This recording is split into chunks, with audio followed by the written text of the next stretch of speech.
अस्सलाम वालेकुम, मैं हूं अरहम खान। सियासत राउंडअप की एक और एपिसोड में आपको खुश आमदीद कहते हैं। सबसे पहले हम बात करेंगे कि पाकिस्तान को आंखें दिखाने वाला अफगानिस्तान वो आ गया है घुटनों पर, और उन्होंने पाकिस्तान से दोबारा और बाज़ाब्ता सीज फायर की दरख्वास्त कर दी, जो पाकिस्तान ने मान भी ली और 48 घंटों के लिए सीज फायर हो भी गया। और इसका जो नफाज है वो बुध की शाम 6 बजे से शुरू हो चुका है। लेकिन पाकिस्तान सीज फायर पर मान तो गया है, लेकिन इसकी एक कंडीशन भी है, और वो ये कहा जा रहा है कि इस सीज फायर के दौरान अफगानिस्तान से जो पाकिस्तान में दहशतगर्दी होती है उसके हवाले से हल पेश किया जाएगा। जो दफ्तर खारजा के तर्जुमान हैं उनके बयान के मुताबिक भी यही बात सामने आई है कि ये जो सीज फायर है इस दौरान तामीरी गुफ्तगू होगी और मुखलिसाना कोशिशें की जाएंगी। एक पॉजिटिव जो है वो सोल्यूशन निकाला जाएगा जो दहशतगर्दी होती है अफगानिस्तान की जानिब से पाकिस्तान में।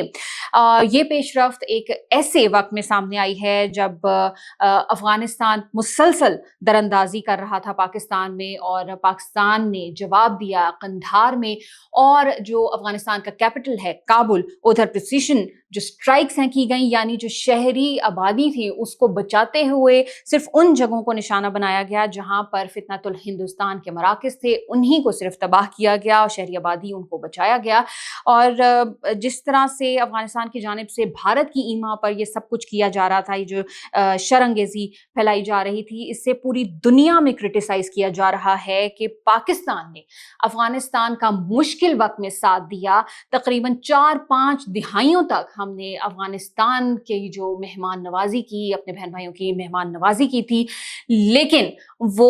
उन्होंने उसका कोई पास नहीं रखा, कोई कर्टसी उन्होंने नहीं दिखाई। पाकिस्तान की जीडीपी भी मुतासिर हुई, पाकिस्तान को सिक्योरिटी रिस्क भी रहे इस तमाम तरह सिचुएशन में। तो यकीनी तौर पर उनको ये सोचना चाहिए और देखना चाहिए कि पाकिस्तान ने अफगानिस्तान के लिए क्या कुछ किया हुआ है माजी में।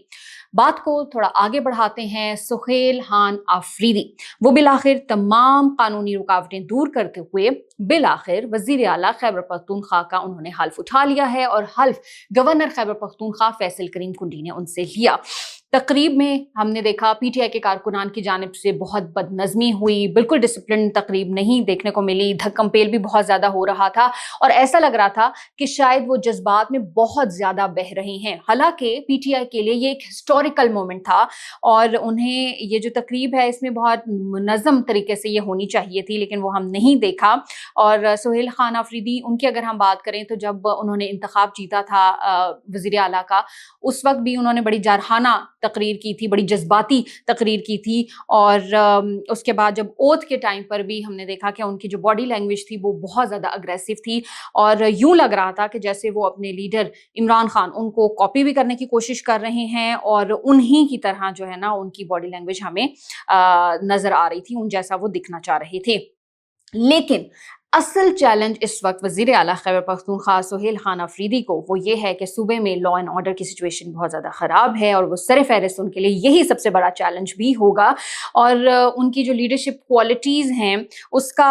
असल इम्तिहान का वक्त अब शुरू हो चुका है। और जिस तरह से हमने देखा कि उन्होंने तकरीर तो बहुत ज़्यादा ज़ोर शोर में कर दी, और इस वक्त जो तकरीर के दौरान ओथ टेकिंग की सरमनी में भी जिस तरह से मैंने बताया कि वो अपने लीडर की तरह ही बनने की कोशिश कर रहे थे। तो यहाँ पर एक और ख़बर भी आपके साथ शेयर करें कि उन्हें जो कानूनी महाज था उस पर भी कामयाबी मिली थी कि पेशावर हाई कोर्ट का जो डिवीज़न बेंच था, अपोजिशन की जानिब से जो दरख्वास्त दायर की गई थी वज़ीर आला का इंतखाब को चैलेंज करने की, वो खारिज हो गई थी, और उसके बाद उन्होंने ओथ जो है वो फाइनली उठा लिया है। अब बात करते हैं कि पीटीआई की जो रहनुमा है शानदाना गुलजार, वो पड़ चुकी हैं एक और मुश्किल में। और क्यों हुआ ऐसा? क्योंकि उन्होंने इंटेंशनली या अनइंटेंशनली हरकत की है, ये तो जब इन्वेस्टिगेशन होगी तो उसके अंदर तमाम तर चीज़ें सामने आ जाएंगी। वज़ीर आज़म पाकिस्तान शहबाज शरीफ की उन्होंने इजरायली वज़ीर आज़म के साथ एक फ़ेक पिक्चर वो सोशल मीडिया पर शेयर की, और जिसके बाद वो मुश्किल में फंस चुकी हैं अब, और उनके जो ख़िलाफ़ है अब वो national cyber crime investigation agency हरकत में आ गई है। इंक्वायरी अब शुरू हो गई है, और उनको जो है वो एक नोटिस भी किया जाएगा जिसके अंदर उनसे ये पूछा जाएगा कि किसकी ईमा पर उन्होंने ये सब कुछ किया, ये इंटेंशनली था, अनइंटेंशनली था। और पैका के तहत वो اب جرم کی مرتکب پائی گئی ہیں، کیونکہ انہوں نے ایک جو منتخب پرائم منسٹر ہیں ان کے خلاف عوام کو مشتعل کرنے کی کوشش کی ہے۔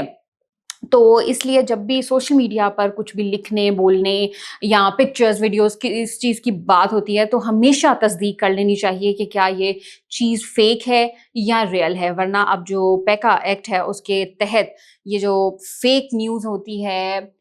ویڈیو ہوتی ہے، پکچر ہوتی ہے، تو وہ جرم کے زمرے میں آتا ہے، اس لیے تصدیق بہت ضروری ہے۔ اب بات کرتے ہیں 190 ملین پاؤنڈ اسکینڈل کیس میں عمران خان کی جو درخواست ضمانت پر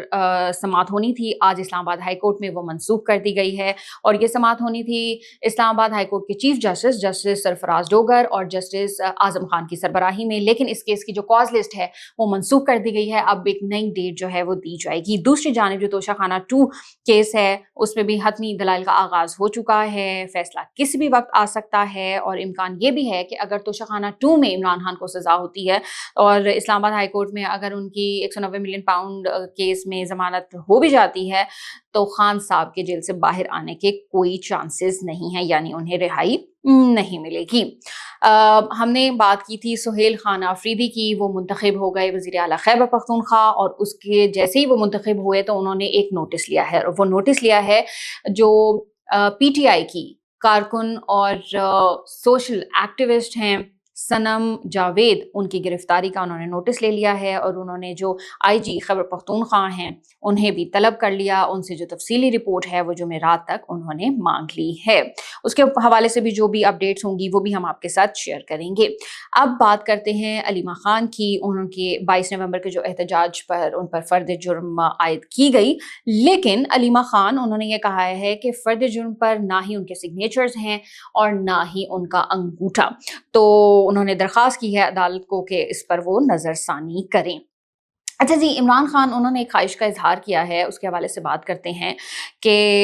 بیرسٹر سیف انہوں نے یہ کہا ہے کہ عمران خان یہ ان کو کہہ رہے ہیں کہ اگر پے رول پر ان کو رہائی دی جاتی ہے تو جو افغانستان اور پاکستان کے درمیان کشیدگی ہے، جو تنازع ہے، اس کو حل کرنے میں وہ اپنا کردار ادا کر سکتے ہیں۔ ٹھیک ہے جی،